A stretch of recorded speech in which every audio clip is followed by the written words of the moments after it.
Hi Lane, here are my responses for activity 2. So the first question number 1, have you ever seen leaders effectively build trust or not build trust with you or within your organization?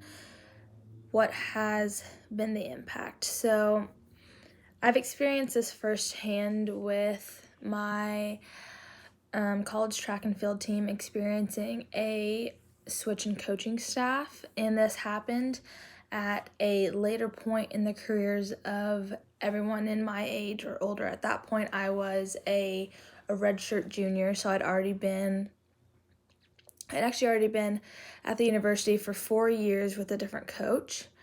And this new coach came in, and the coach before, just some background, she was female, she was a mother, she was a very nurturing type, but also she knew how to motivate and inspire, but also without getting stepped on. She was a very well-rounded coach in person. And the newer coaching staff that came in, they were both male, and you could tell that they were men who haven't had the experience of being around a very diverse team. And our team wasn't even extremely diverse, to be honest, but still more so than I feel like they were used to coaching, or maybe they just haven't spent the time to get to know individuals who are different with them. So our head coach, didn't really know the proper way to engage with certain individuals on the team.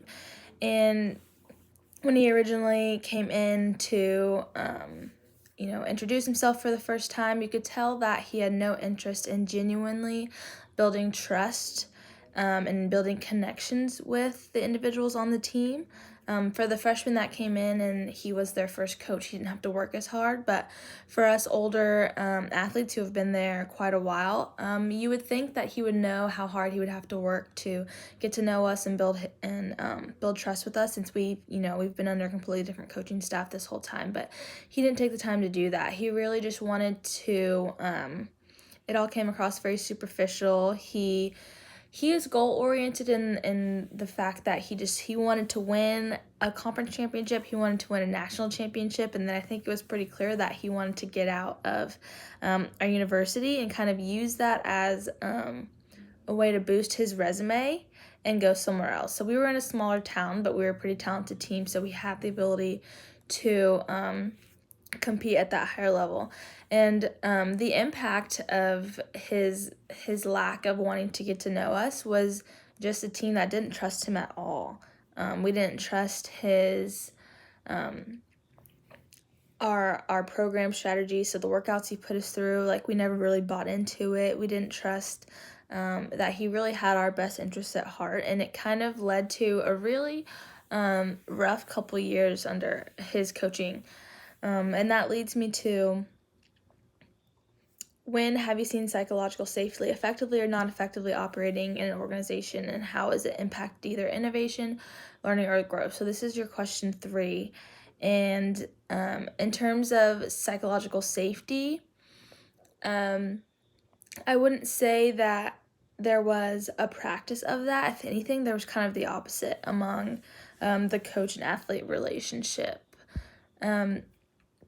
So psychologically, he was a coach who he motivated kind of in a negative sense. So he would, you need to hit this time or this, or you need to, beat so-and-so or this. And a lot of the times he was putting, individuals against each other, pulling them aside, like, hey, you can beat her, you're better than her, what have you. And then he would go and say the same thing to the opposite person, not knowing that as a team we're all pretty close, and these conversations were going to get around.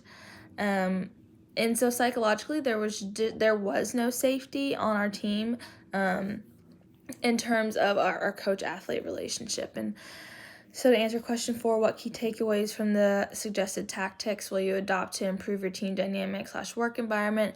How do you believe will help your team? So as far as improving team dynamic or work environment, I believe that trying to be as well-rounded as possible is really your best bet. So I know personally I am rule-oriented, and I'm also